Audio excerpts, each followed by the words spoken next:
আপনি কি জানেন পেঙ্গুইনরা মানুষের কাছাকাছি আসতে একটুও ভয় পায় না? এর পেছনে আছে এক দারুণ কারণ।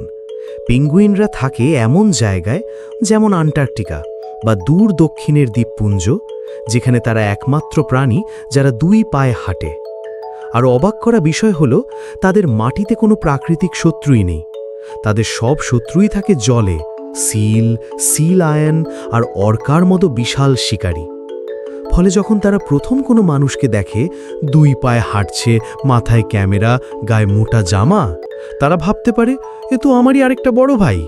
হ্যাঁ, অনেক পেঙ্গুইন মানুষকে বড়সড় পেঙ্গুইন ভেবে কাছে চলে আসে। মানুষের প্রতি কোনো ভয় বা আগ্রাসন নেই, বরং আগ্রহ নিয়ে তারা এগিয়ে আসে, গোল হয়ে ঘিরে ফেলে, এমনকি কেউ কেউ ছোট ছোট শব্দ করে যেন কথা বলছে। এই নির্ভীকতা আর শিশুর মতো কৌতূহলই পেঙ্গুইনদের এত প্রিয় করে তোলে।